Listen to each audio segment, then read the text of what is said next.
right, so we are now recording. And this is the Bristol Energy Committee meeting on October 20th. We have 3 attendees with all of us here. And so before I go into just the recaps, I just want to know if there's anything that either of you are wanting to talk about or anything like that. Jim, do you have anything? I was wondering how the electric car parade went. Great. We'll definitely talk about that. And also the other person who's on here with us was at the electric car parade and fair. And so if she's interested, she could pipe in too. If anyone wants, I was looking at an ad for the Cadillac Lyric. It's only 100 and something thousand. If someone wants to buy one for me, that'd be okay. Just 100,000, you said? Yeah, it's close to that. 100, Okay. 105. It's a nice No car. problem. It goes 300 miles. So It goes- better than Tesla. Wow. That's great. What's the size of it? It's a full-size SUV. But just a little bit down. It's probably the size of a Chevy Tahoe, maybe. Not a Suburban, but a Tahoe. That size. Looks nice. But can't you know all those electric cords, how long they gotta be to go, huh?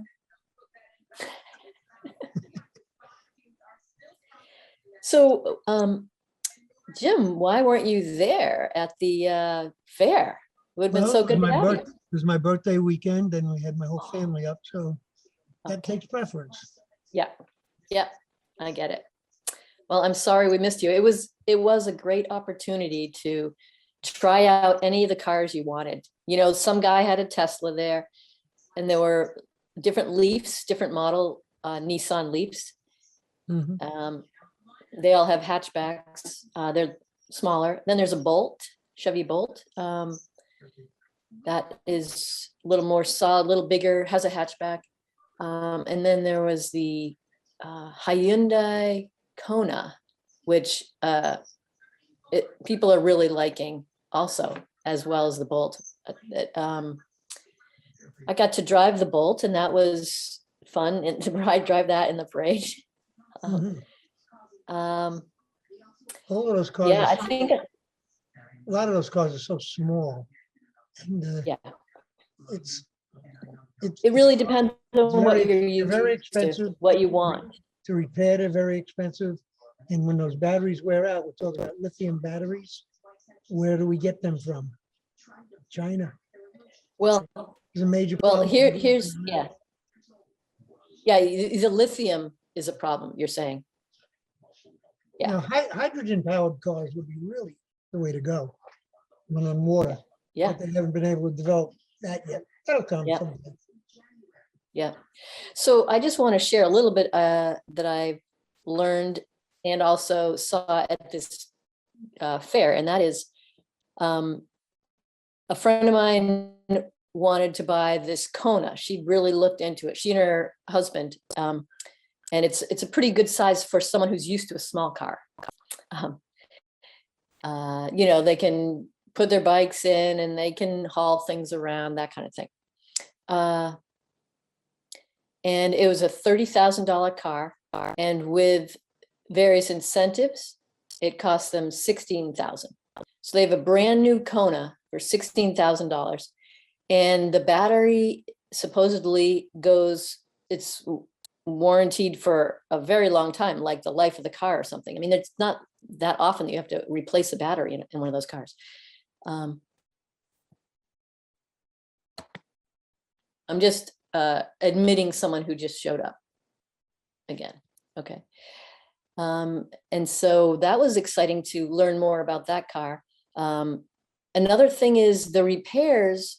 There are so few repairs compared to a gas combustion engine, because there's no muffler. There's not, you know, it's like there isn't much. So that's another good point. The thing they have to. Hey, Patty, I'm so glad you're here. and you have a microphone. Awesome. Hi. Finally. Thanks. Sure. We were just talking about EV cars, you know, we just started talking about that, and hey, Richard, welcome. Hi. I'm gonna go turn my news off.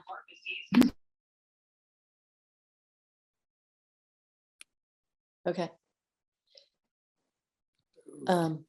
So Richard, we just got started. We haven't even talked about the Harvest Fest. We just jumped right into EVs since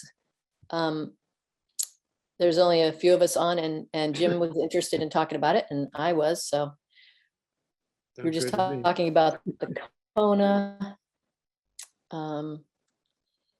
You want to ask any more questions, Jim, or just hear from Richard what he found at the EV thing? He was there too.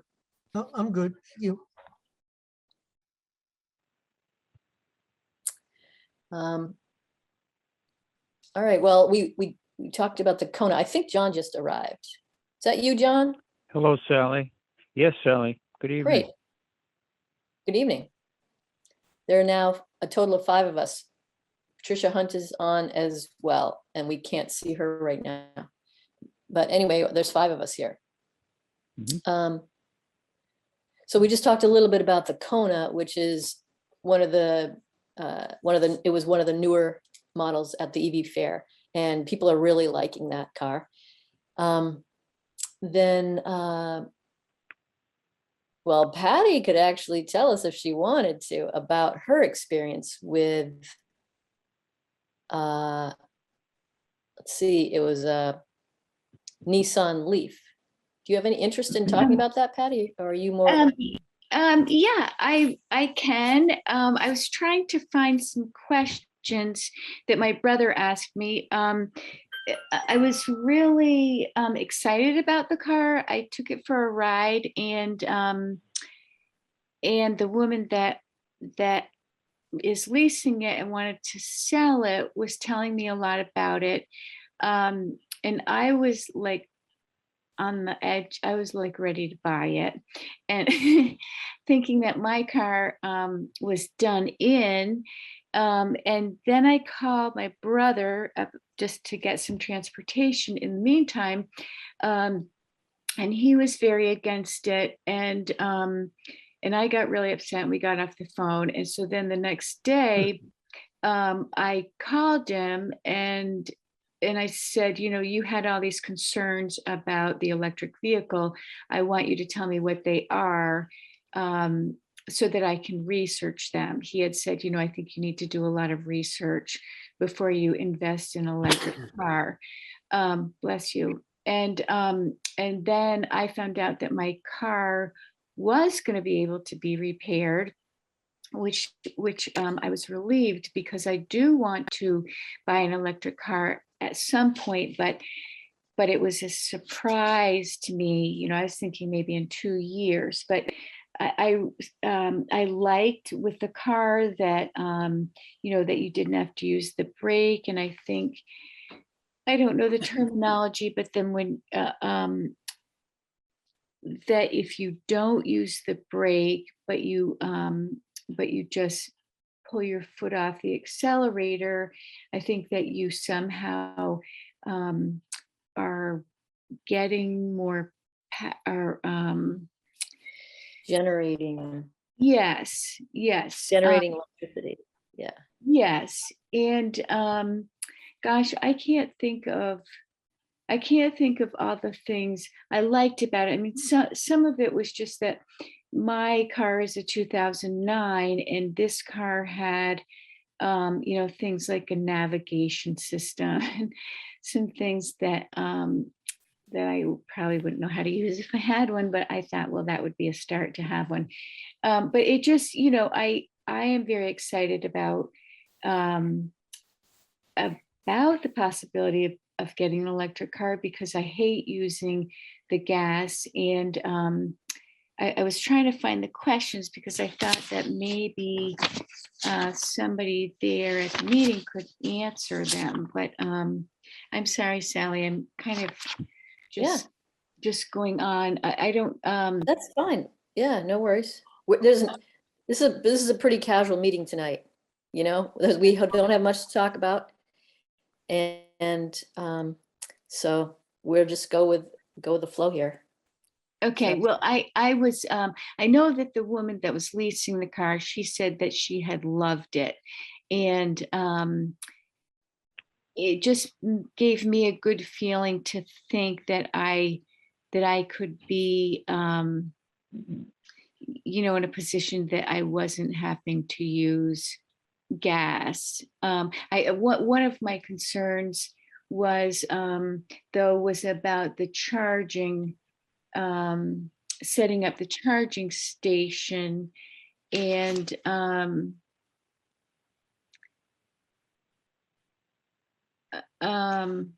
and I was worried about that. You know, like just I didn't know who. Would set up a charging thing for you at your home, you mean, or? Yes. Yeah, yeah, Is yeah, that what it's called, a charging station? I mean, that I would be given one, but that it would be up to me to have it installed. And I Yes. didn't know, you know, can you just call an electrician to do it? And you know, how long would that take? And some of it was that I was just so anxious about feeling like I needed to figure out what I'm going to do about transportation, and thinking, well, I can't, I'm not ready to buy an electric car if I don't know how I'm going to charge it without like driving somewhere like to Yeah. Middlebury or something. So that's all I have to say. Yeah. But if I can find the questions. Yeah, yeah, if you find them, Topic. yeah, Okay. sounds great. Excellent. Okay. And that's a good question you have asked right there. Like, what does it take? What's it like to have your charger installed? It depends on what kind you're getting, I think. Yeah, I guess GMP just gives you one, I believe.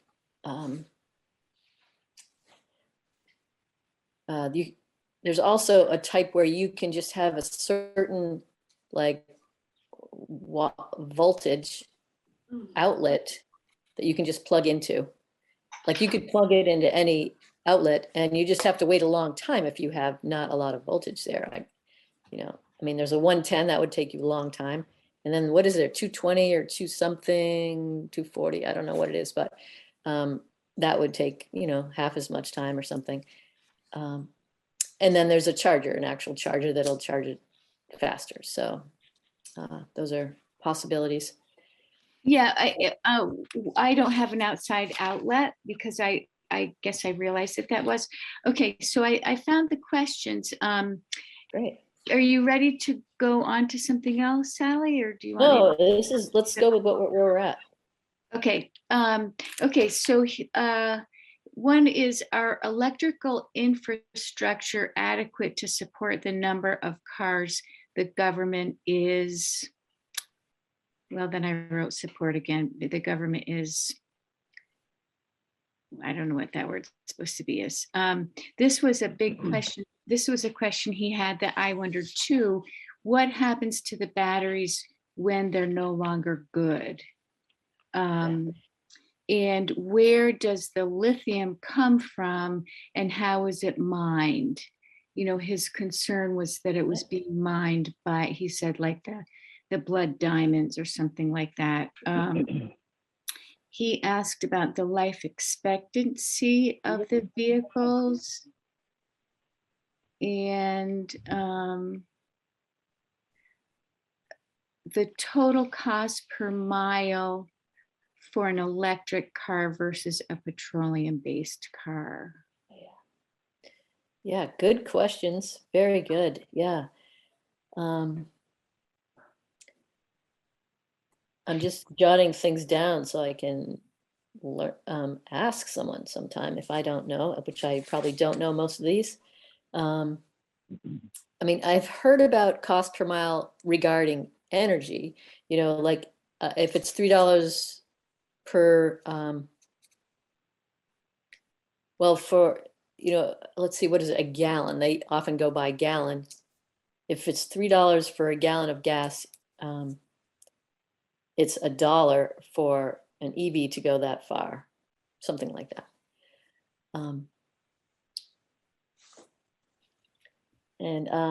Let's see. But what's the cost per mile if you were factoring in all the repairs and everything like that? There might be a different cost per mile, you know. EVs, and I have no idea what that is, but I believe it's much less for electric because there are so few repairs compared to a gas vehicle. And gas itself costs 3 times as much for the same amount of energy to get you somewhere.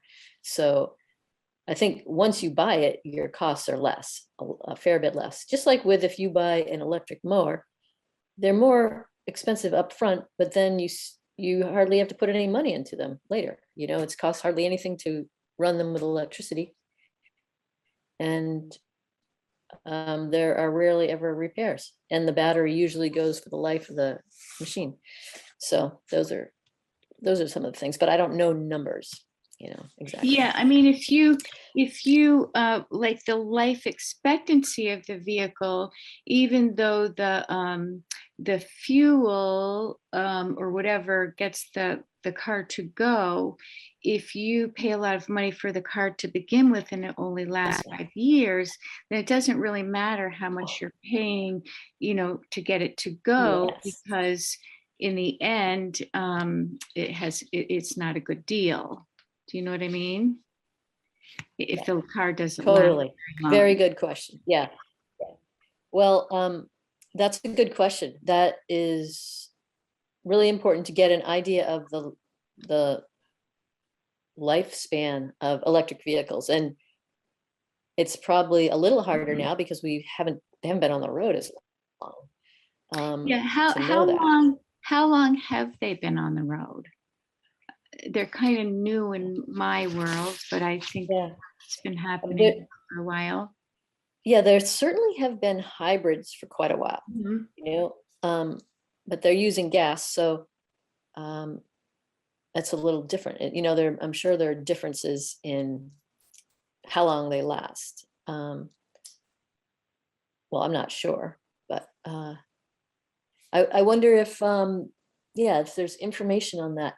I wrote these down, so I'm looking forward to asking. I could call, I don't know who, you know, who's going to be a neutral Mhm. person on it, you know, like, do I call, you know, maybe you know who would probably, I think maybe, well, I don't know if that's neutral, but Drive Electric, they're all about cars. They've been learning about it, but they're also, you know, they're into electric cars, but hopefully they have some honest answers for these things. That Mhm. might be something. Drive Electric Vermont, that's a website, and you can call and talk to people as well. Okay. They've given some great webinars, and you might be able to get a recording of a webinar too, or I Mhm. might be able to find one. Okay. I feel like it would be good for me to call them just to get an update on a lot of these things for that reason. And obviously, if I got some good answers, it would be great to put those in the front porch forum, just to let people know this is, you know, here's Drive Electric's website if you want to learn more, and here are some of the basics that people have been asking. Yeah. Yeah, I'm writing that down to do that. That would be great. Be good follow up.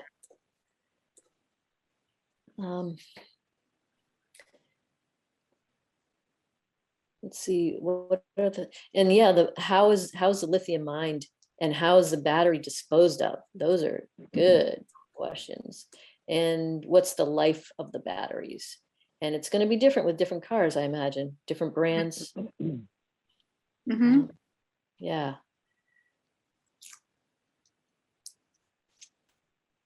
Yeah, it seems like I never asked any of those questions at that fair, but I could ask Drive Electric and also GMP, maybe, I don't know if they know. They would certainly know about the figuring out how to put a charger in to your home. Yeah. Yep.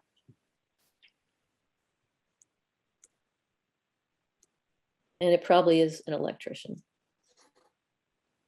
Well, I was thinking, it just seems like everything is in short supply and Mhm. both well, just everything, including human resources. And I thought, well, I wonder how long that would take for somebody to be able to do that. Good point. And since we don't have a charger right here in town, that's kind of a drag, because then like Yeah. you could have just probably parked it and let it charge up and paid right at the meter or whatever to do that, but we don't have one yet. Mhm. I did talk to GMP about it and they said they could make it happen. I mean, they could help make it happen. They could help me learn how to go about it. And they said definitely the best places. You were there with me, I think, when we were talking that, weren't we? Well, the meter, across the street from the gas station. Mhm.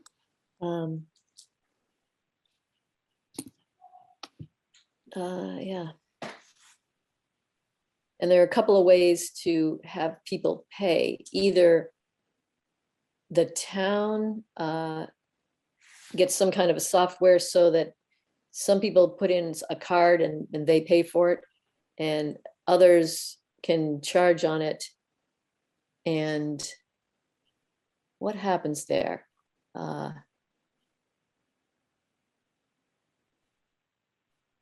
The town's paying for that, but they're getting the money that the other people put in or something like that. So it kind of balances out or something. I'll have to ask the folks at GMP again about that. Well, another question that my brother asked me right off is, well, so what is the source of the electricity? Yes. And I thought that was a good question, but I had started to watch the webinar, and I was able to tell him that that Green Mountain Power's resources right now are 68% renewable, using solar, hydro, and wind. And I thought that was pretty good, and he did too. Yep. There is some controversy about that because although it's Hydro Quebec, and there is a lot of methane released when they flood forests to make, Oh. back it up. Mhm. So, there's some talk about that. Other states don't call their hydro renewable, but Vermont is calling it renewable. So Mhm. there's a little bit of something going on there. So it depends on who's, what your view is on it.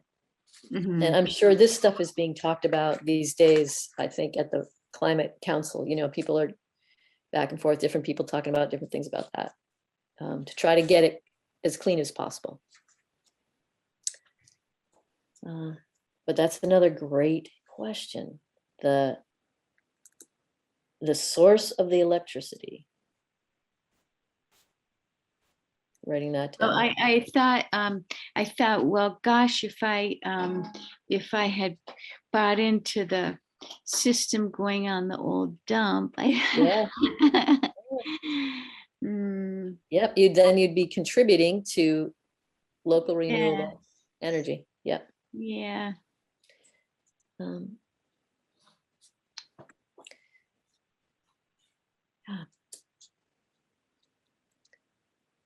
any other questions, either of you? Three of us. John's back, or John's here. John's always been here. Oh, yes, I am here. No, I have no questions. Okay. And Richard left. He's trying to get onto that other Could I meeting right now. suggest Yes, something John? here? Yep. The questions are quite legitimate, and I think the potential buyer probably has more range anxiety than anything. and how far is it going to go Mhm. before it runs out. Yeah. But here's another thing that people should consider when they're considering purchasing a new or leasing a new car. If today's internal combustion car, if the driver commutes, say, from Brandon to Burlington every day, probably uses something like 20 gallons a week. Times 50 weeks is 1,000 gallons. Now, each gallon of gasoline emits 22 pounds of carbon dioxide. So in the course of that 1 year, this commute would be 11 tons of carbon dioxide emitted from that car. If you weatherize your home and put in a heat pump, you can probably save about 30% of what may be a 900-gallon season. Right. The 300 gallons that you'd save when you figure the carbon dioxide emitted, it's about 3 tons. So to weatherize your home, you could probably save 3 tons of CO2 going into the atmosphere. To purchase an electric vehicle, you could immediately stop 11 tons of carbon dioxide. And that, I think, is our children's future, reducing the amount of carbon dioxide that's heating the planet. That's an interesting comparison, John. Appreciate that. Mhm. It'd be good to get some different comparisons with length of drive. I mean, how many people really drive from Brandon to Burlington to work? Holy mackerel. Well, a lot of people drive from St. Johnsbury to Montpelier, quite a number, because they're state employees. So it's not a Yeah. question of how many are driving. It's just a question of a driver knows how many gallons they put in the course of a week or a month or a year. And they can just multiply by 22 per gallon. Yeah, that's Okay. great. That's great. Mhm. 22 pounds per gallon. That's a Right. good thing that people could check into. Right. That's what the US EPA and IPCC and others use. That's the standard concentration of carbon in gasoline. And then Okay. the 11 tons is per year, did you say? Again, 20 gallons per week, pretty good average, okay? 50 weeks, it's 1,000 gallons times 22 pounds of CO2 per gallon is 22,000 pounds divided by 2,000 is 11 tons.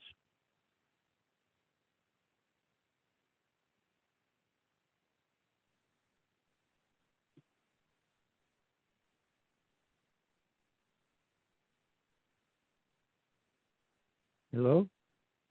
Hey, are you there? I'm sorry, I thought my battery died.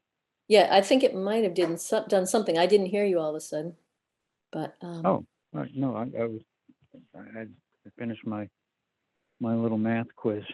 okay, good.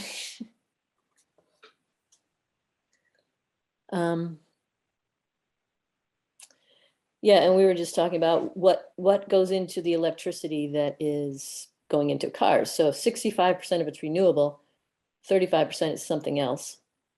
Oh, wait, 65%. The electricity Vermont uses is not 65% renewable. What do you think it is? Well, we're importing.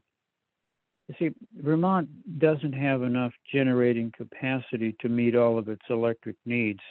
So it has to import from what's called the New England Independent System Operator. All 5 states' generators all combine to sort of say, we'll bid into a market the selling price for electricity at, say, 8 o'clock in the morning. And all of that comes from the New England power plants. And many of them burn natural gas. The other part comes from Quebec Hydro, which has flooded more land than the area of Vermont. And when you flood that land, you're emitting methane from rotting logs beneath the surface, as well as having lost the sequestration value of all those trees. So there's a lot of CO2 involved in our importing from both New England power plants and Quebec hydro. So it comes down to about maybe 30% of the power that Vermont needs it's actually producing. And not all of that is renewable. It's a very small amount. And that's something that the Vermont Climate Council is not really digging into. It's unfortunate, but they seem to have accepted the fact that Vermont's never going to be able to build as much renewable energy as it will need for the new demand for electric vehicles and heat pumps, which could be an additional 100 megawatts. And Mhm. today we're using about 1,000 megawatts total across the state. So the idea that we would be building solar-powered, solar, et cetera, to add another 100 megawatts of electricity for that electric vehicle, well, it's going to be a lot of struggle to find areas that will accept that amount of solar panels and wind towers. Yeah, definitely. Yeah, so that's sobering news, and that's what I've been hearing lately too. It's yeah, Yeah, but they're heavy on this is what we can do to reduce CO2, cars and heat pumps. They haven't yet told us how we're going to provide that power except import it from New England power plants and Quebec hydro. yeah. That's the That's the sad truth, isn't it? sad exactly, yeah. I mean, we're in a rock and a hard place. And Yeah. you know, we can actually start thinking about, is it selfish for our generation to say no, don't put that solar field in there because it's going to block my view of that maple tree back there? I I know. mean, it's about our children, not about us Mm. looking across and saying, oh, I don't like that wind tower, you know, way up there in the mountain. It's our children who are going to need that wind tower, those solar panels. They'll be desperate to find more and more renewable energy to survive. Yeah. And not to mention that the kids on the other end of the gas pipelines and those kind of things, they're having to live with that kind of stuff, you know, polluted groundwater and stuff like that, because we want to use their natural gas if they're digging up somewhere else. Sure. Yeah. So that's a sad thing that's happening to them already. Yeah. Yeah, it's rough. I really think the answer is to use less power and get happy staying closer to home. I am happy as can be without a car and working close to home and growing food that I don't have to have hauled in from California, stuff like that. It's like fun and joyful and feels great. I'm sorry that not more people are really excited about that, you know. But it's just the way we all grow and learn. I mean, I spent my whole life thinking about this stuff, so it's just who I've been. Mm-hmm.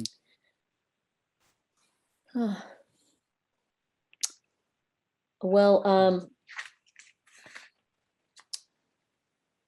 do we have anything more we want to talk about right here? I know we were going to recap the Harvest Fest. So I can just say that it was great. It was fun. Jim was there at the Harvest Fest. Anyway, it went well. Window dressers update. Things are going along well. We're measured all we're going to do, which is a lot of residents' windows and even some Beaman Elementary School windows. And it's a little over 200 windows, I think, or close to around 200 windows. And we'll work on building those inserts in Holly Hall from November 4th to the 9th in 2 shifts a day. We may add a little evening one if we feel we need to. Usually about 9 to 10 people will be in Holly Hall at one time, and we'll test before people go in, you know, a temperature test and make sure people don't have COVID. masks worn while we're working and being apart from each other, a lot of airflow, maybe wear really warm clothes and keep the doors and windows open. That's kind of the plan at this point for making it safe as possible. And we're open to have some more volunteers if people are interested in helping out. Just signing up for a shift or something here or there, with either me or Maggie Eaton be the one to sign up with. Sally, will that be posted again, like on Front Porch Forum or something? About Looking for being a volunteers. volunteer. Yeah. That's a good idea. I'll write that down. Because I saw it, I've just seen it once, and I'm interested in doing it, but it seemed like it was more than, well, it was maybe like a month away or something like that, and I didn't feel that I could commit to a certain day, or it just seemed like maybe if it was posted again closer to the event, that people would know better what their schedule is. Yeah, that sounds like a good idea.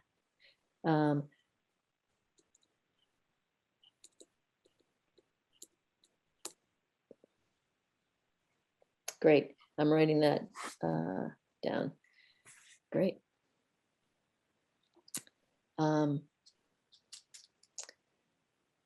Let's see what else about that. I guess there's nothing much else about that.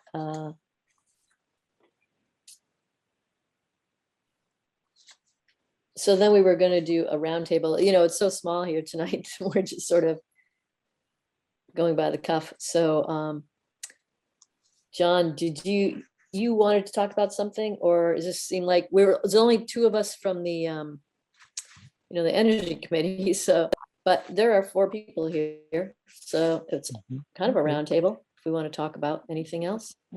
Well, the Climate Council has a deadline to deliver its report of recommendations on how the state can reduce its CO2 emissions by, I think, 20% by 2025, 30% by 2030, and 80% by 2050. And it broke down all the sectors in the state that emit carbon dioxide, from agriculture to buildings to transportation to heating, heat stoves, etc. And those recommendations then on December 1 will go to the governor and to the state legislature. And there's a requirement that those mandates be met by the state, or the council will have the prerogative to file a lawsuit for non-compliance. So it can force the state to actually do something about, transportation sector, okay, reducing emissions in that sector, heating buildings. It's a kind of a clumsy way to get enforcement of these reduction requirements that the state legislature has enacted, but nonetheless, it's the direction of the Climate Council to take.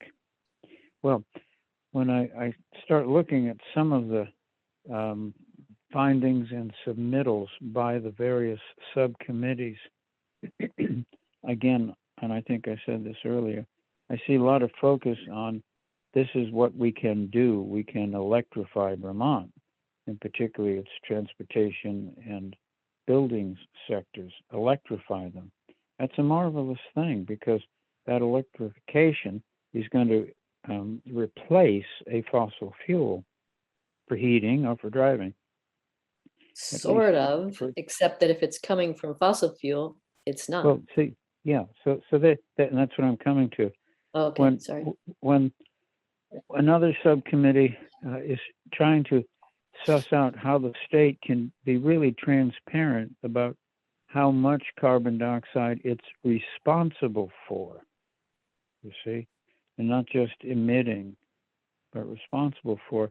And that's where the state gets a little, how do you say it, nervous, because if it stopped importing from Quebec Hydro and New England ISO, the state would have a blackout. Again, Yeah. I'm saying maybe 60% of the electricity is coming from out of state or from Quebec. So it's really a fact of life that we are having to take extraordinary measures to find indigenous supplies of renewable energy. And that's going to require that people have to give up some of their sentimentalities about aesthetics for wind towers and solar panels. Or we can join the White House effort to open the Atlantic, Pacific, and Gulf coastal waters to offshore wind. And there, the state of Vermont could be the owner, or at least the buyer, of offshore wind. And that would be essentially state-based electric generation, and not from Quebec and not from out of state. Well, the fossil fuel burners in New England. And that's a suggestion that has not been even considered by the Climate Council. And I think it may be that they're seeing forests, but they're missing trees. And that's my short summation of my view of where the Climate Council has taken on a massive task, all volunteers, okay, but missing how to connect A to B. Yeah. Yeah, it's totally, I'm so grateful for you to spell that out, John. Thank you. Yeah. Yeah. Mhm. It seems like so they're already mandated to do this 20% by 2025. That's some And such, legislation way back. Yeah. yeah, that's the Global Warming Solutions Act, right? Well, no, it's prior to that. Oh, The it's state has already made those mandated requirements. The council just said, well, why we don't have the legislative power to make a different mandate. We're going to use the mandate that the state legislature enacted several years ago. okay. Yeah. So I can see why there might be controversy about how we account or how we count our greenhouse gas responsibility. Because What we're responsible for, yes. yeah, Right. because That's the point. Yeah. yeah, Not only what we use, but what we're responsible for. yeah. Well, like whatever energy we use, we need to think about where it comes from and the life cycle. Yes, there you are. And that was Emission. that was a discussion point in the council. They call it well-to-wheel analysis. It's picking up all of the emissions that occur along the way. And yes, without question, the electric vehicle is going to be made in large part from hydrocarbons. Yeah. And that's going to add more and more of whatever. And yes, the lithium demand, but there are also some lithium is not the only way to go. There are other companies, including Mitsubishi, that are really serious about using other kinds of materials, and in fact, creating a solid state battery that would be a range of 800 or 900 miles. using less lithium, but without question, this, how would I say it? This next 10 years or so is going to be the make it or break it for our children's future, to have the infrastructure they will need to survive. And that Yeah. is enough electricity from renewable sources, feeding enough charging stations to provide certainty to 200 or 300 million electric vehicles by 2050. I mean, it's the truth. Yeah. We will eventually use the last barrel of oil. Yeah. Well, I'm sorry. No, it's I'm just okay. kind This is important. Like, this is reality. You know, yeah. I really like to talk about reality. Today, oh, go ahead. Was someone Um, speaking? Yeah, it was Patty. Can you explain what the difference is between what we use and what we're responsible for? Well, again, what we use is I fill up my tank with 100 gallons. I'm responsible for 100 times 22. Okay. Because And 22 is what the is that? amount of greenhouse 22 gases. 22 pounds of CO2 per gallon. Yeah. So that's what that's what I use. And what I'm responsible for is I use electricity that the state is not able to provide me. It has to import it from somewhere else. And that import carries with it CO2 and methane as a contributing part of the production and delivery. Okay, thank you. John, in that little equation you just said, 22 pounds of CO2 per gallon of gas. What does that include? Just the burning of that gas, or of the transport to the gas Oh, station? no. Or the drilling? A combusted gallon of gasoline is 22 pounds, period. Okay, so we're If you not wanted talking to do the full, life cycle. no, if you wanted to do that, it could be easily 30 pounds. Yeah. Yeah. Because all the work it takes to get it out of the ground Sure, exactly. and transport it here Mhm, is a lot of CO2. right.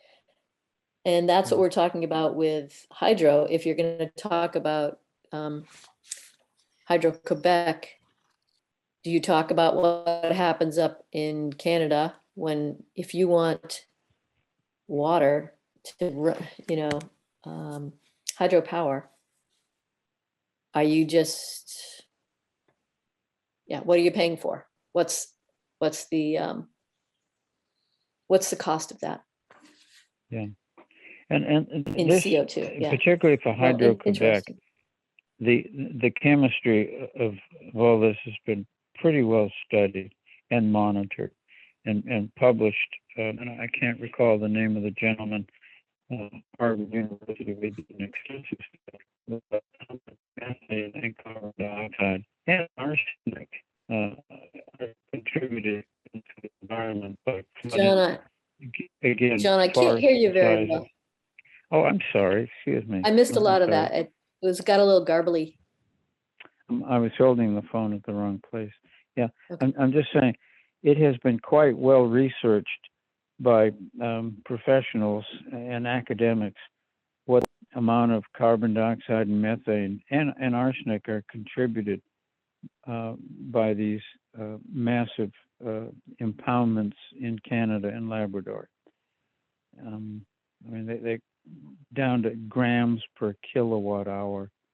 Wow. So when you see them flooding, well, see them. I mean, they start damming the river, and that backs up the water into forests, which either have been knocked down or somehow removed. But nonetheless, you've exposed now huge amounts of methane and carbon dioxide emitting sources. Even the land that has been inundated is now rich in carbon dioxide and minerals that are floating to the surface. So measuring the CO2 and the and the excuse me, the other not methane is quite well established, and the state Yeah. of Vermont is the only state among New England states that buy renewable energy credits from Hydro-Quebec at about $1 per credit. An absolute waste of money.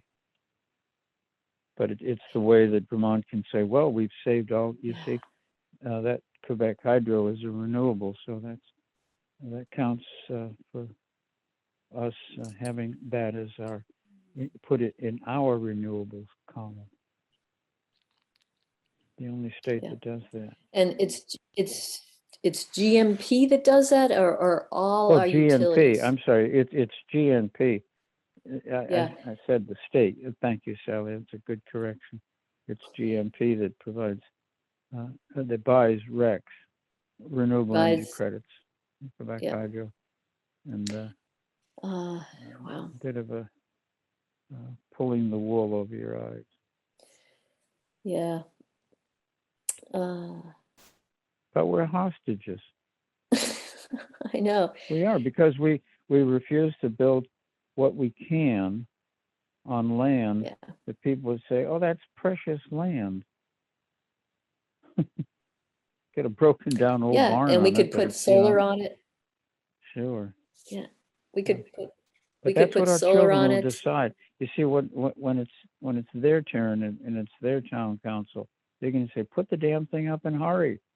Hurry, I need it. Mm. Put more.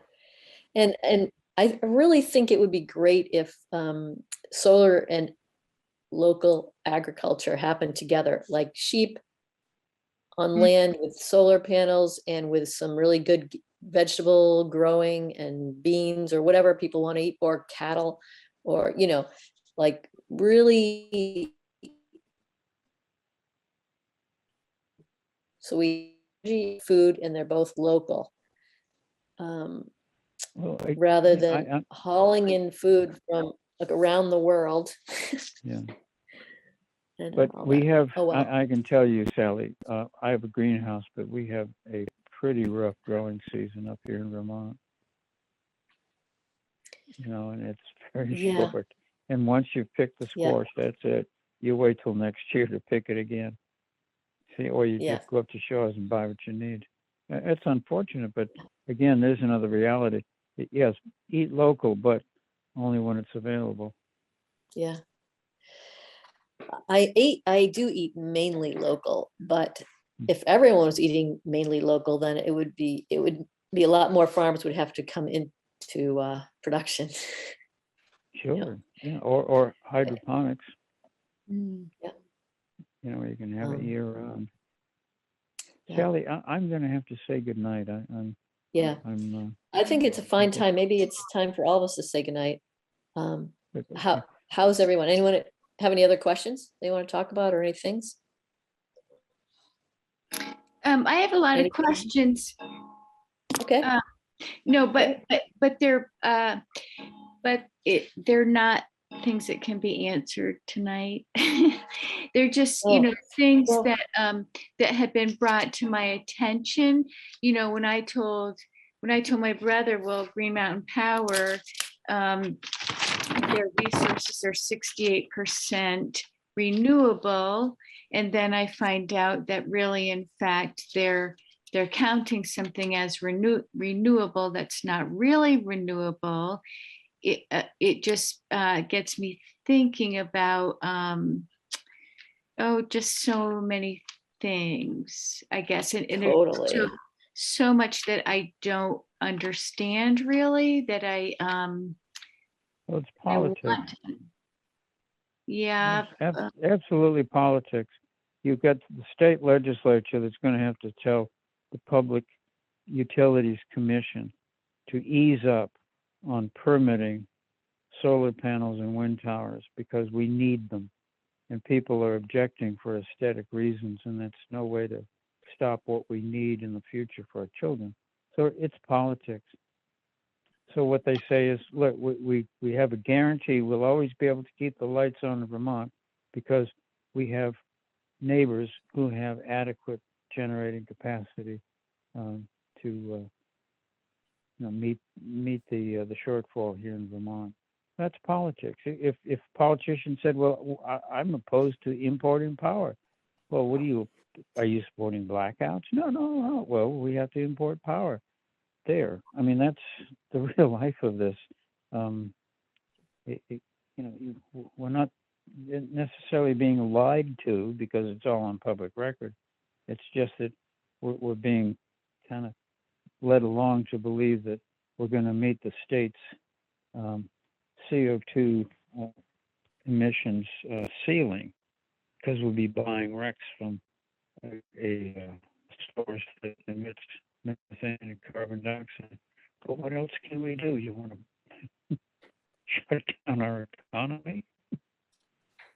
Politics. Hmm. We will spend a lot of money perhaps finding other ways, but it has to be renewable for our children, and perhaps offshore wind, perhaps in the North Sea, in the UK, in Denmark, and Norway. I mean, they're just living off offshore wind.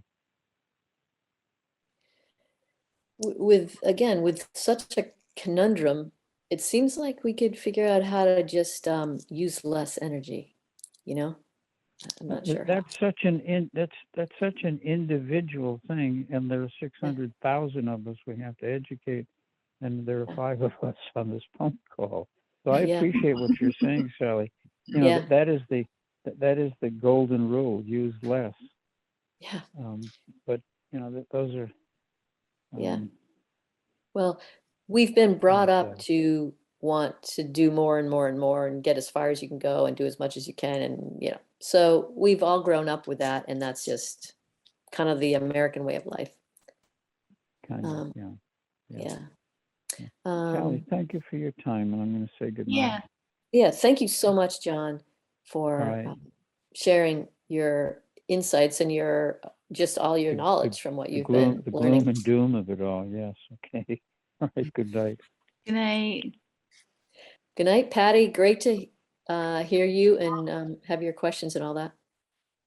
Thank you. It Were was you, nice to be were you here. leaving? Were you leaving, or did you want to ask some of your questions? No, I need to formulate my questions, and I need to do a Okay. little research.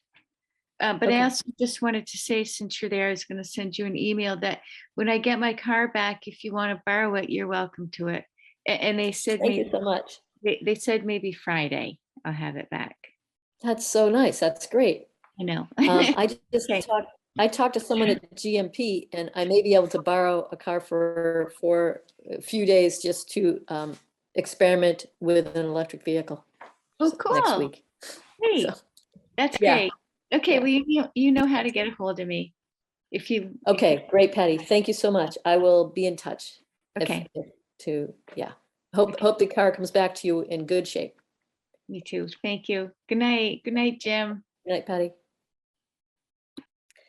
Hey, Jim, are you all set? Good. Okay. Good as can be Well, for an old guy. what's that? Is it good as can be for an old guy? Oh, yeah. Okay. Yep. All right. Well, Thank you. enjoy the rest of the evening, and too. I'll see Bye. you around. All right. Bye-bye.